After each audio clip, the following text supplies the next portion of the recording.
Kia ora, you're listening to Crossing Currents, Aotearoa New Zealand Artists in Venice, a podcast series by Contemporary Hum produced with the support of Creative New Zealand. In this series, we'll be interviewing the Aotearoa artists presenting at the 60th Venice Biennale and its parallel events.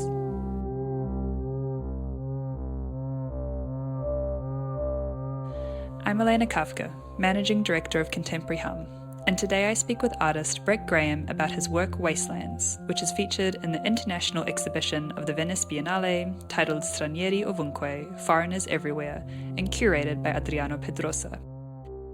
For this edition of the Biennale, Aotearoa New Zealand decided not to have a national pavilion, which is only the second time there hasn't been a New Zealand pavilion since Aotearoa began participating in the Biennale in 2001. Despite this, there are an unprecedented number of Aotearoa artists featured in Venice this year, both within the Biennale and across the events that take place in the city at the same time. There are 4 Aotearoa artists and 1 collective featured in Foreigners Everywhere, which is an exceptional number since it's rare that Aotearoa artists are included in the curated section of the Biennale at all. This year, those in the curated section represent an intergenerational mix of Ngāti Māori artists, reflecting Adriano Pedrosa's interest in exhibiting Indigenous art, as well as including and expressing genealogical lineages between practitioners. Brett Graham is of Ngāti Koroki Kahukura and Tainui descent. He has a doctorate in fine arts from the University of Auckland and an MFA from the University of Hawaii. Grounded in Te Ao Māori, a Māori worldview, Brett produces large-scale sculptures and installations that explore Indigenous histories, politics, and philosophies. Brett's work was included in the Honolulu Biennale in 2017, the Sydney Biennale in 2006 and 2010, and a survey of international Indigenous art at the National Gallery of Canada in 2013. In 2007, Brett also exhibited at the Venice Biennale as part of an official collateral exhibition with Rachel Rakena, titled Aniwaniwa, also a year when New Zealand did not have a national pavilion. I spoke with Brett Graham on this historic occasion during the opening week of the Venice Biennale in April 2024. Congratulations on participating in the Venice Biennale. That's a really massive achievement and a really fantastic work. What was the process of being invited to participate in the curated section?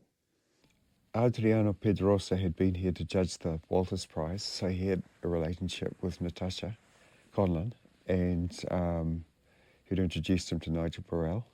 I think Nigel had maybe told him about my father's work, and then maybe Natasha told him about my work. And then I met him in March. I think he was here in March last year.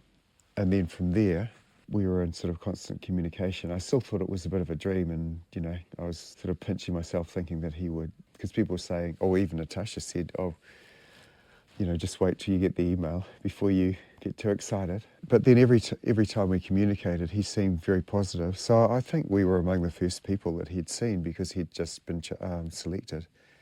He'd gone to Australia, he came here, then he went to Wellington and saw that work of Mataaho, of course. It started from there. The work is called Wastelands.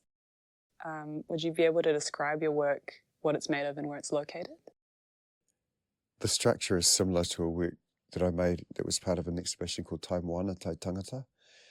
And that exhibition was looking at the history of Tainui and Taranaki, but in the notion that Māori believe that past, present and future all exist simultaneously.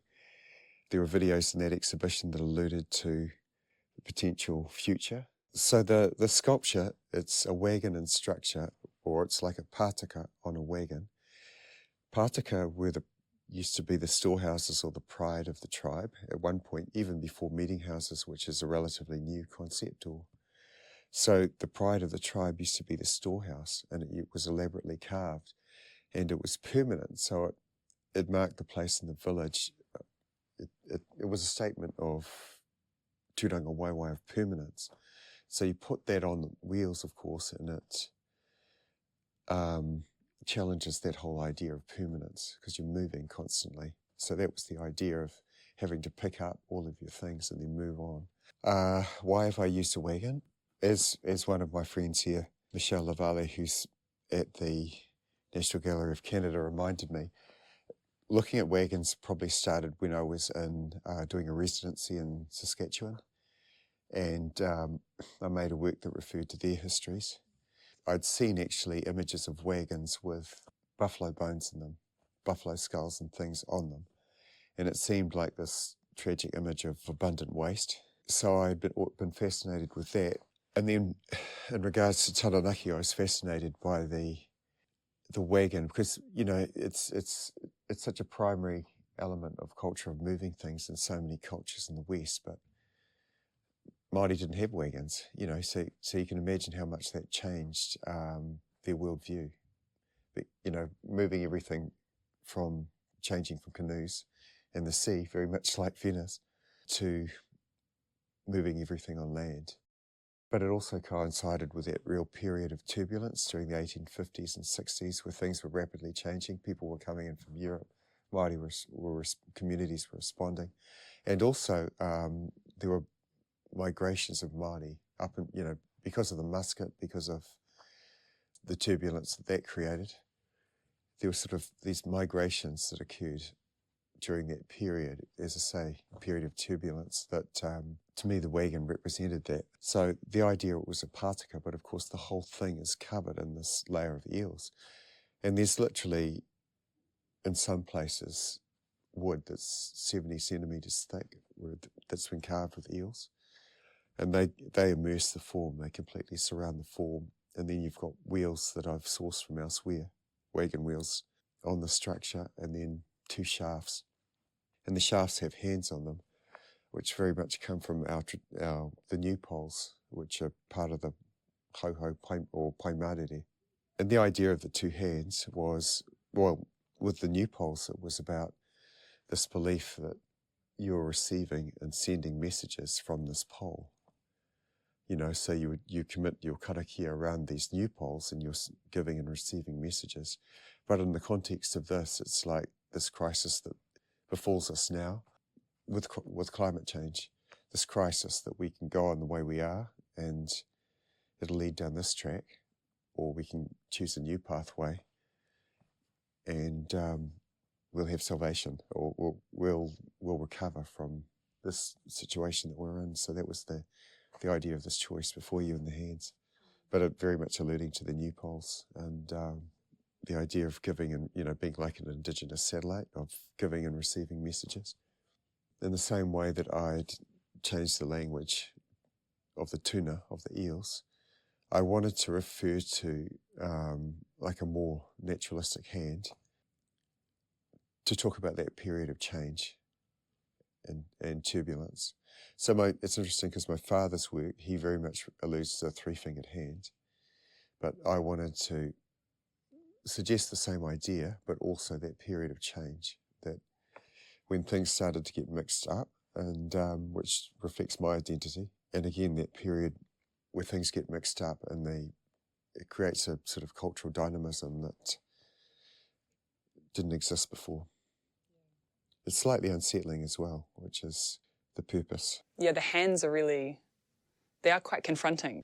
Well, new poles were fascinating because they reflect that period of change, because Te Wahomene, who's the prophet of that movement, created the paimarere. He had been conscious of Europeans and their bizarre rituals. See, all these things we take for granted were actually unique in Aotearoa at one stage and considered foreign or strange.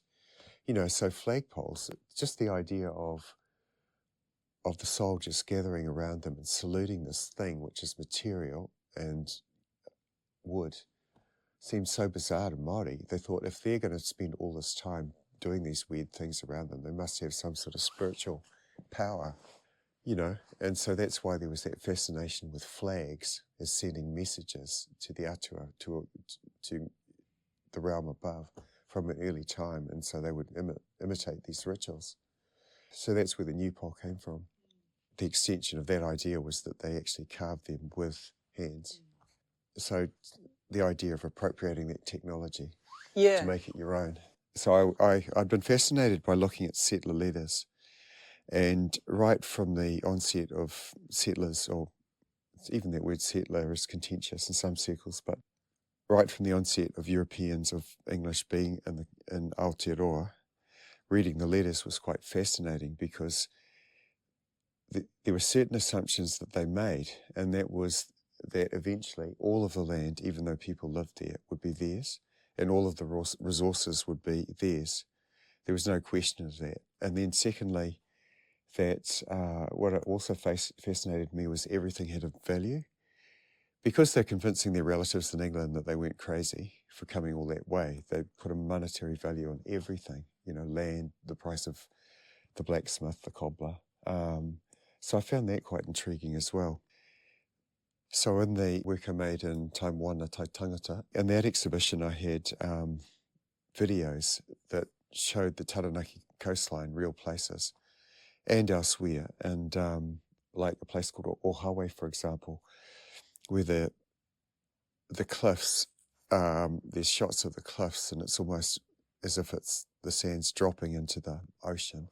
And in one of the cliffs, for example, there's, I'm reminded of this because I went to a talk yesterday where they talked about the dangers of deep sea mining. So that coast is being exposed, and although Ngāti Nui have fought, and then under the last government, there was no chance of deep sea mining. Under this government, there's potentially the avenues have opened up for those companies to get the consents to mine again. And in the film, I make reference to the fact that my great-grandfather was buried in Urupa on one of the cliffs, and of course, that Urupa has since dropped into the sea. And so essentially, those companies are getting profit from bones that have become the sand. So that was the idea. But so looking very much at the past, the present, and the future, and trying to do all those things. So those are some of the background ideas that I had when making this work. I was going to ask, because the work is in reference to this act, the Wasteland Act, that was instituted by the settler government. Well, it's complicated because it's complicated. So, like in the description, it talks about wastelands as being swampland, and they certainly were. But Wastelands Acts was interesting in that it actually referred to all land that came to be in the government possession that was then sold on to settlers, because the treaty meant that you could not, as a settler, approach Māori directly and say, sell that land to me. You had to do all your transactions through the Crown. So any of the land that came to the Crown, was sold to the Crown by Māori or came in their possession, was then sold on to those settlers who wanted land. But so any of that land was called effectively wasteland. But I've just found that term so bizarre because no land is wasteland to Māori, and certainly not. If every colonial account you seem to read about arriving in Aotearoa, if you pick up these colonial histories, on the first page they always say in the beginning when we came there was nothing here but swamp, from Christchurch all the way to Waikato. In fact, you go to the Christchurch Museum and the first thing you read is a plaque and it says there was nothing in Christchurch but swamp. But of course that swamp were incredibly valuable resource to Māori, so that's what I'm alluding to.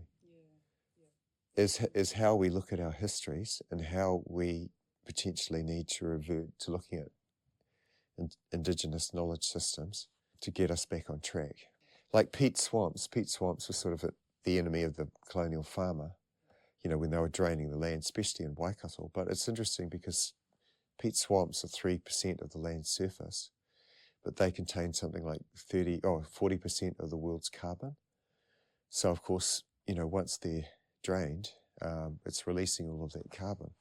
And they're also fascinating, peat swamps, well, for a lot of reasons, but because at home they tend to be where forests were, so there's essentially layers and layers and layers and layers of history and of former forests, thousands of years of layers of, so even that is quite fascinating. But anyway, Adriano had asked me to respond to my father's work, when making. He always was very clear about my father's work being on the wall and then me making something for the space, which suited me fine. So at first I thought that it was important. At first I thought, geez, this is a chance to make something that looked physically like my father's work because, I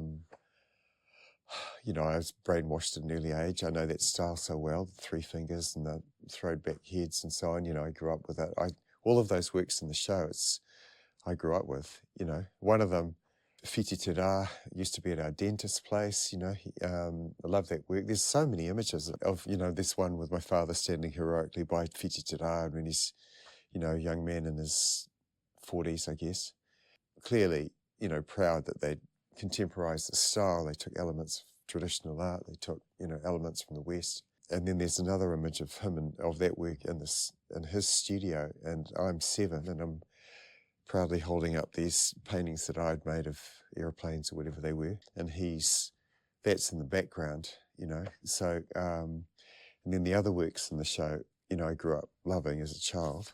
In fact, it was kind of a shock to see a couple of them. I thought they were much bigger. Right. Imagine these massive things as a 5-year-old and going, wow, like especially Maori Snares the Sun. I had this picture. In fact, I went so far as to write that this thing was 2 meters long. Yeah. I think Adriano was a little bit annoyed at me because when we went to the space and, it's 1 meter, it was the same size as the other one. But anyway, the big really stories, sweet. the stories are big. Yeah.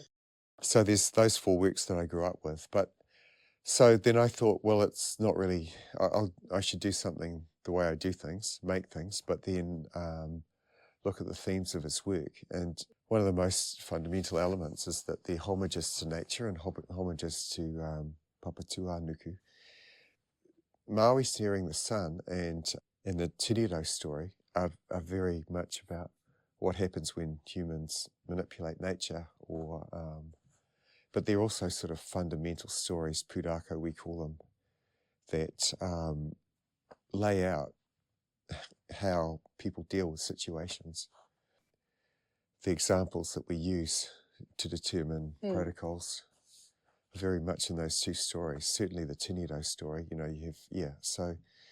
but they're homages to nature, as well. So I wanted to take those ideas and put that into this work, and in combination with those ideas that I told you about before, the idea of looking at how that kind of settler greed and for using resources had ultimately led to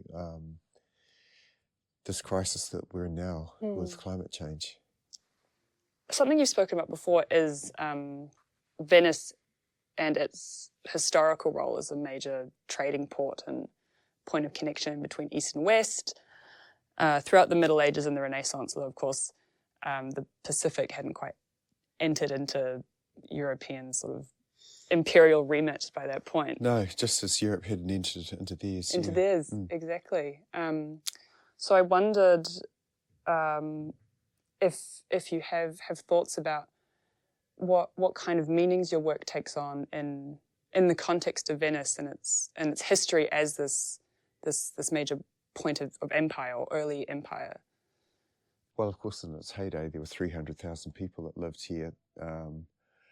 They had their own empire. They were bringing things in from the east. So, I mean, that's what I love about this place. It's sort of a melting point. And to me, that they're the most interesting part of culture is when they meet and what results from that. Like it's great to engage with Māori in our communities in that environment and at home, Pāka and their natural environment. Where is that? The North Shore. Exactly. But yeah, the most interesting things happen when the cultures meet, and I suppose I'm saying that because my mother's Pāka and my father is Māori. Those kind of engagements, just like the Pacific community, the Asian community, when those cultures meet, that's when you have the tensions, but that's also when you have that excitement, that spark that creates cultural change. So that's what we're always sitting on, especially if you're, as I say, you're of mixed race And that's why the notion of the outsider is interesting. You know, outsiders, foreigners everywhere. What exactly does that mean? Do we all feel like we're slightly imposters? Tangata whenua, you know. In this sort of environment, does that make me an imposter here? Or certainly a foreigner. Or us. You know, when New Zealanders come here, we sort of suffer from this cultural cringe because, you know, you're engaging with thousands of years of history here and it's visible everywhere. It's much harder to read those signs at home, but of course, Māori, of course, the landscape's different and has those layers of history. But yeah, of course. And yeah, I mean, this year there's such strong Māori representation within the Biennale and parallel events that are running at the same time. Yeah, what do you think about that and having such strong representation of ngā toi Māori in Venice at this major international event? it's amazing to me. I mean, to be fair, if you have that theme of strangers, and rather than just Indigenous, if you have that theme of the stranger, the outsider, the queer, I mean, there's no end of artists that could have, from New Zealand, that addressed those issues and could have been here. The fact that he's just focused on Indigenous art is incredible. I know that he's been intrigued by the fact that Māoridom had a connection to modernism, or artists were, and Māori artists were looking at Western art from the 50s. So I know that he was intrigued by that, and that's perhaps why he included Selwyn Wilson's work. It's interesting, in the room of portraits, and it's a chronology, and so Selwyn Wilson's work is one of the first. I think that was done in the late 40s. So you had Māori that were going to Europe, because he trained at the Royal College of Art, I think. So they were going as early as the 40s and 50s to Europe to look at their art. So that was 70 years ago. Although you had Māori who were going to Europe ever since the whalers arrived. So from the 1820s, you had Māori going to Europe. So you had those sort of encounters. In fact, you know, reading those encounters, what Māori saw when they came here, there was a ship, it was a scientific expedition that came in the 1870s that took back to 1860s, two Māori chiefs to Vienna, and reading that account is quite fascinating.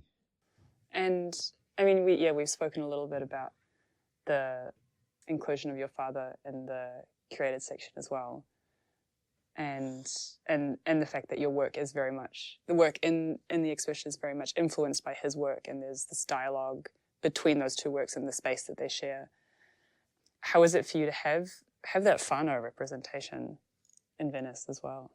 Because the container arrived so late and went to the wrong coast, and then, you know, it took so long. Literally, if we'd had a day longer, we would have been really struggling to put that work together. We're down to the wire. It was very reassuring to look over my shoulder and see that his works were there. Yeah, as I say, works that I grew up with from my childhood. Yeah. Yeah, that's really, really lovely. Someone else made the point, you know, they're obviously, like, one's a homage to Tangaroa, children of Tangaroa, the fish, and then reference to a whale with the Tinido story, and then mine are tuna. So, you know, there's those kind of replications. The carved pattern on my work is called Taratara Kai, and that refers to the Tinido story as well. So there's a lot of crossovers. But it's also it's also about abundance and what Māori value and what Māori put emphasis on, and how that's shifted. As we've changed all of, you know, I'm just thinking of words of a Selwyn Muru who were influential on me in a play that he wrote. He said, "Ka riro te mana te whenua I ngā hipi me ngā kau," which is the mana of the land has gone to sheep and cows. You know, the idea that so many people were displaced and forests were destroyed in order to create a nice place for sheep and cows to live up and down the country. So that's, yeah. And then what was there beforehand. Yeah, exactly. And the other part of the homage is father grew up near a place called Arapuni, and ko te rohi o te tuna e is words of a song that we sing down there, which is a homage to that area and the prevalence of tuna, of eels. So there isn't a national pavilion for Aotearoa this year, but the public funding that would have typically gone towards a national pavilion has gone towards supporting the artists exhibiting in the curated section, which are more than ever before. And the Biennale is such a complex international event, a lot of complex dynamics. I wondered whether you could explain what it's like being an artist, to put together a project of this scale and how it is supported. So from the Biennale to public funding or other resources you've had to put together yourself, how those all fit together? Well, it's been it's a massive exercise, as you can imagine. Sean Duxfield, who I met at the Christchurch Art Gallery, he has brought many exhibitions to Venice.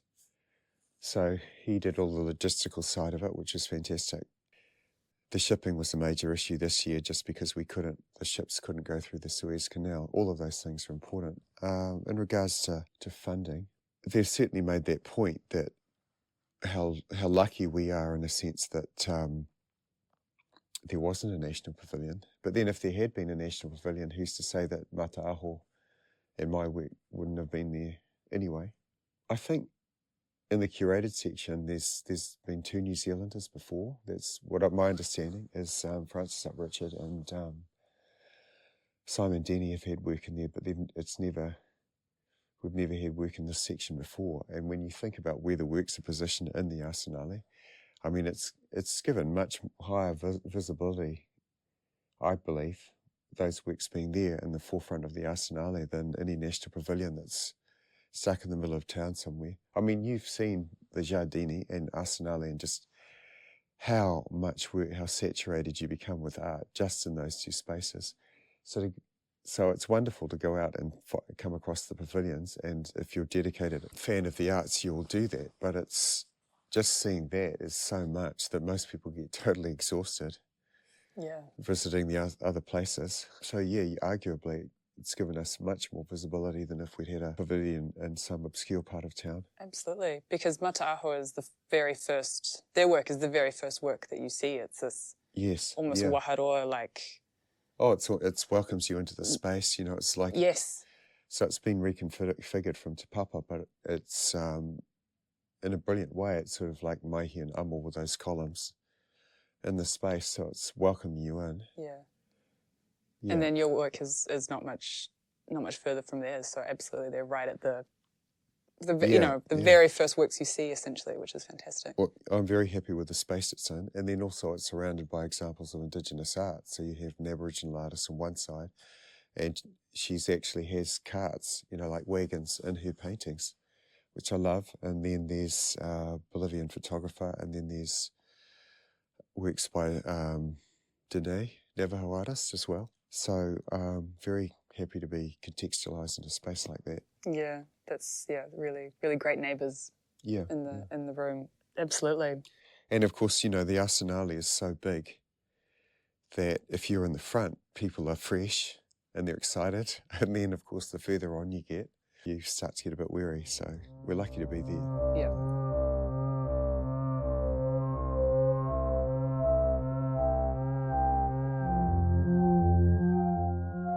You've been listening to Crossing Currents, Aotearoa New Zealand Artists in Venice, an original podcast series by Contemporary Hum. Listen to Crossing Currents wherever you get your podcasts, or visit contemporaryhum.com for each episode along with a transcript and images. Our thanks to Creative New Zealand for their support, Hamish Peterson for editing and mixing, Matariki Williams for cultural advisory, and Emma Kanyuk for design. Kia ora.